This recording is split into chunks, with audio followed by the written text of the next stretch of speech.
नमस्कार मित्रांनो, आज आपण या ठिकाणी एक इम्पॉर्टंट टॉपिक घेणार आहोत. ते म्हणजेच पृथ्वीविषयी आपण जाणून घेऊया. दी अर्थ हा टॉपिक खूप इम्पॉर्टंट आहे.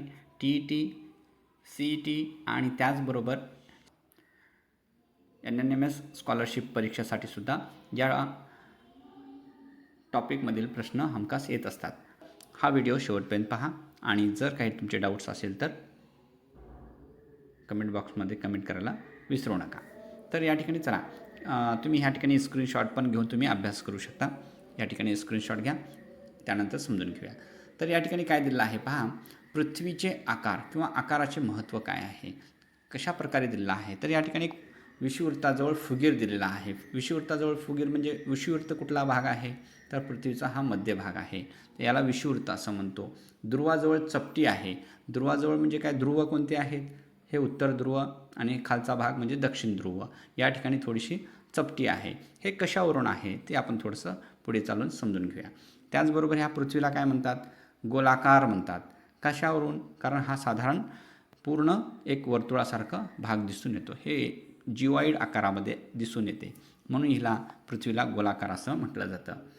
विविध नावे आहेत. कोणकोणत्या नावाने ओळखलं जातं पृथ्वीला, तर पाहूया. या ठिकाणी सजीव ग्रह आहे पृथ्वीवरती, कारण ह्या सूर्यमालिकेतील ह्या सूर्याच्या फॅमिलीमध्ये एक सूर्यापासून हे 3ऱ्या क्रमांकावर असलेली एक अद्वितीय ग्रह आहे, त्यालाच आपण पृथ्वी असे म्हणतो.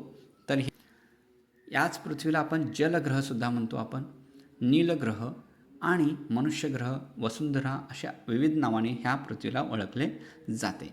तर ही आकाराने सूर्यमालिकेमध्ये 5व्या क्रमांकावरती आहे.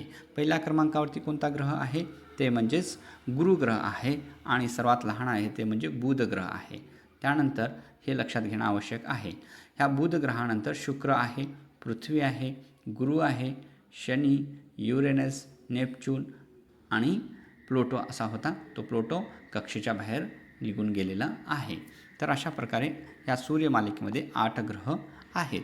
तर चला, तर हा पृथ्वी स्वतःभोवती फिरतो. तर स्वतःभोवती फिरण्यासाठी 24 तास लागतात. किती तास, 24 तास. आणि स्वतःभोवती फिरत फिरत फिरत फिरत सूर्याभोवती भ्रमण करत असते.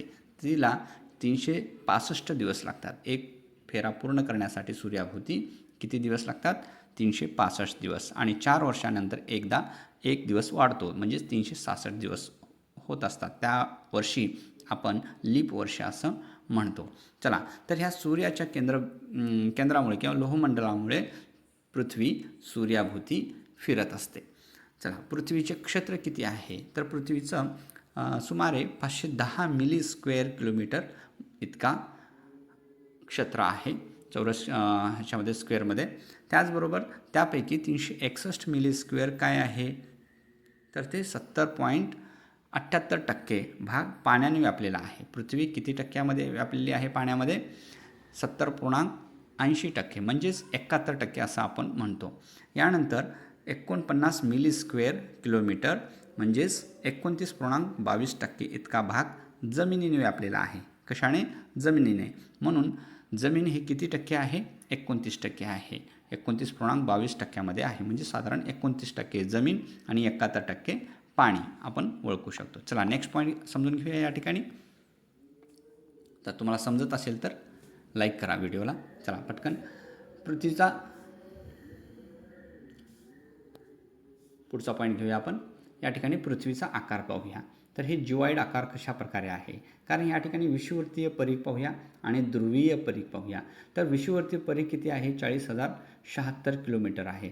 परिघ म्हणजे काय आहे, पूर्ण ह्या वर्तुळाचा आकार घेतो आपण. तर विषुवृत्तीय परिघ किती आहे, परिघ म्हणजे काय आणि व्यास म्हणजे काय हे लक्षात घेऊया. त्याच्यापूर्वी त्रिज्या हे तुम्हाला लक्षात आलं पाहिजे. त्रिज्या म्हणजे काय, तर त्रिज्या हे केंद्रबिंदूपासून, एका वर्तुळाच्या केंद्रबिंदूपासून ह्या कडेपर्यंत जेवढा अंतर असतो त्याला आपण काय म्हणतो, त्रिज्या असं म्हणतो. तर हे त्रिज्या हे आरनं दर्शवलं जातं.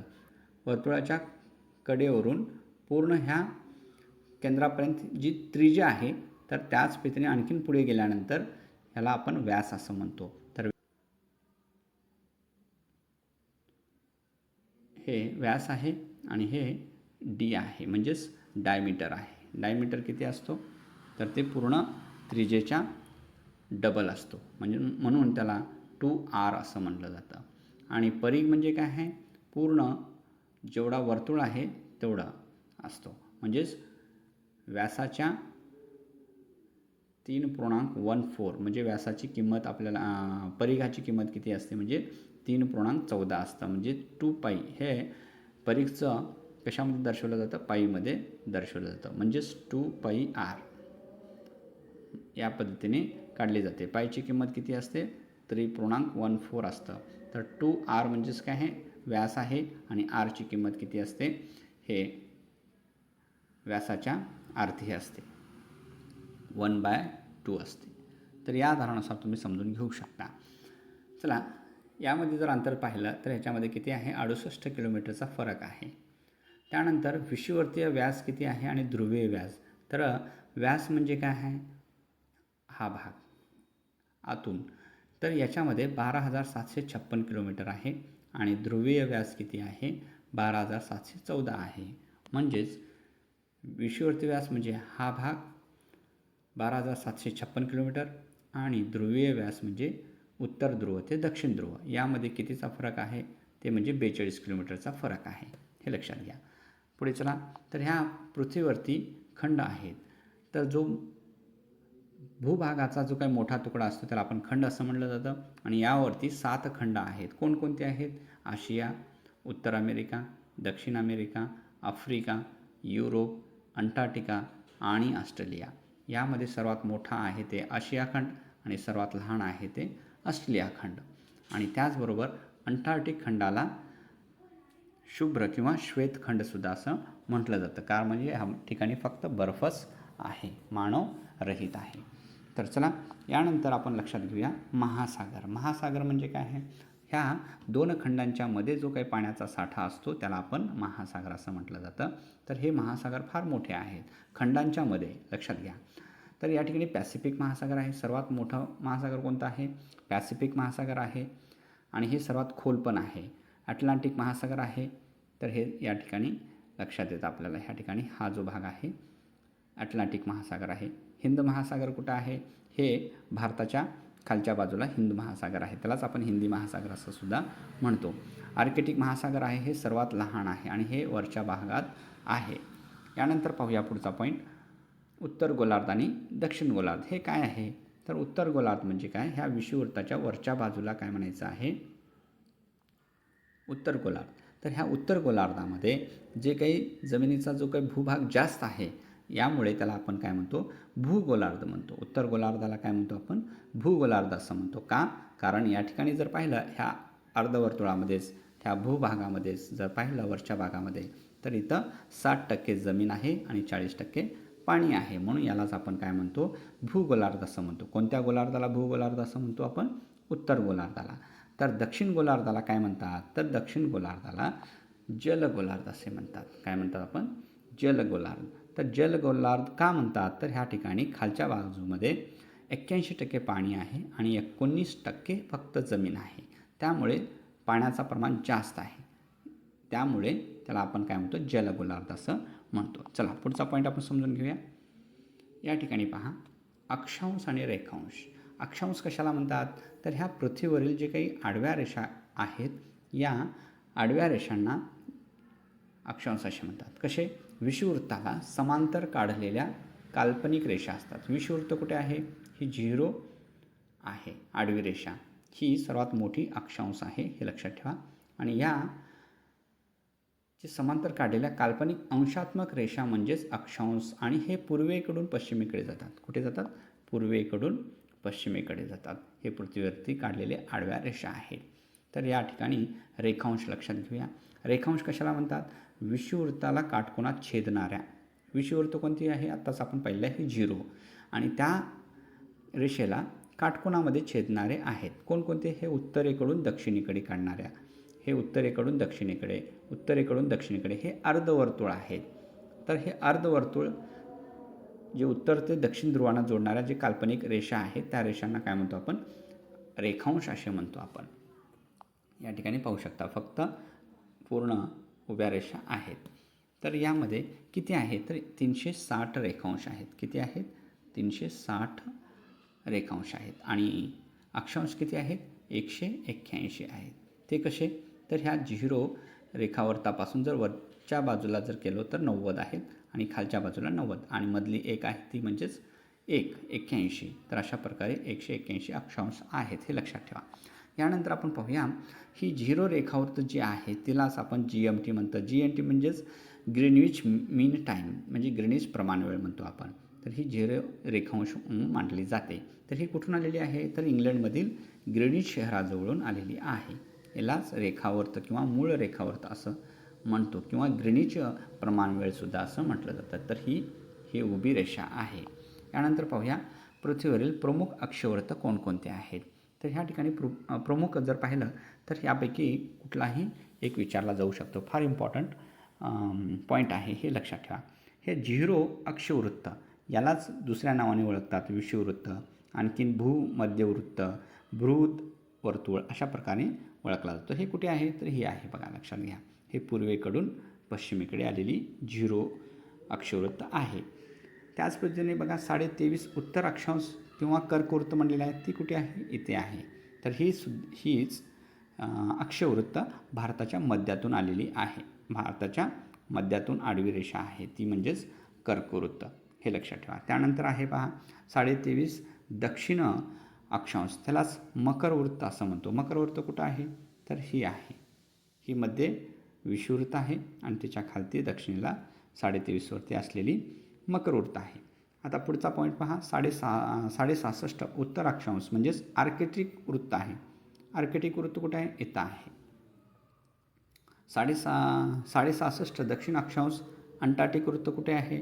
या भागात आहे खालती. त्यानंतर उत्तर ध्रुव ही आणि दक्षिण ध्रुव ही बिंदू आहे. तर अशा प्रकारे तुम्ही प्रमुख अक्षवृत्त लक्षात ठेवू शकता. यानंतर आपण लक्षात घेऊया रेखांशामधील बघा विषुववृत्तावरील रेखा जी आहेत त्या 2 रेखांशामधील अंतर किती किलोमीटरचं आहे? तर 111 किलोमीटरचं अंतर आहे. म्हणजे 111 किलोमीटरवरती एक रेखा काढलेली आहे. असे किती काढलेले आहेत? पूर्वेकडे 180 आणि पश्चिमेकडे 180, असे टोटल किती आहेत रेखांश? 360 आहेत, हे लक्षात ठेवा. तर हे झालं रेखांशामधील अंतर 111 किलोमीटर आहे. तर तशाच रीतीने दक्षिण म्हणजे अक्षांशामधील किती आहे? तर 110.4 किलोमीटरचं अंतर आहे, हे लक्षात ठेवा. त्यानंतर आपण पाहूया IST म्हणजेच इंडियन स्टँडर्ड टाईम, भारताची प्रमाणवेळ कितीवरती आहे? 82.5 वरती आहे. तर 82.5 वरती असलेली जी काही प्रमाणवेळ आहे ती भारताच्या मध्यातून आलेली रेखावृत्त आहे. तर ही 82.5 पूर्व रेखांश आहे. तर यामध्ये भारताची जी काही प्रमाणवेळ आहे तर ती GMTच्या 5.5 तास पुढे आहे. किती तासांनी पुढे आहे? भारताची घड्याळ 5.5 तासांनी पुढं आहे. कशाच्या? तर ग्रीनविच म्हणजे कोणती? ही 0 रेखावृत्त. ह्या 0 रेखावृत्त, कारण भारत कुठे आहे? इथं आहे, या भागात आहे. म्हणून ह्या 0पासून इथं म्हणजे 82.5 आहे. तर ती भारताच्या मध्यातून आलेली रेखावृत्त आहे. तर 5.5 तासांनी पुढे आहे, हे लक्षात ठेवा. त्यानंतर आणखीन एक इम्पॉर्टंट पॉईंट आहे ते म्हणजे आंतरराष्ट्रीय वाररेषा, इंटरनॅशनल डे लाईन किंवा डेट लाईन. तर हे 180 डिग्रीवरती काढलेली आहे. तर ह्या 0 हे ग्रीनिच रेखा आहे, तर तिच्या विरुद्ध दिशेने म्हणजे पाठीमागं, म्हणजे ती हे 181 वरती काढलेली 180 वरती काढलेली ही नागमोडी रेषा आहे आणि ती आंतरराष्ट्रीय वाररेषा म्हणून ओळखली जाते. तरी कुठे काढलेली आहे? तर ते पॅसिफिक महासागरातून काढलेली आहे. कोणत्याही जमिनीवरून किंवा भूभागावरून काढलेली नाही, म्हणून ती नागमोडी झालेली आहे. तर कशासाठी आहे?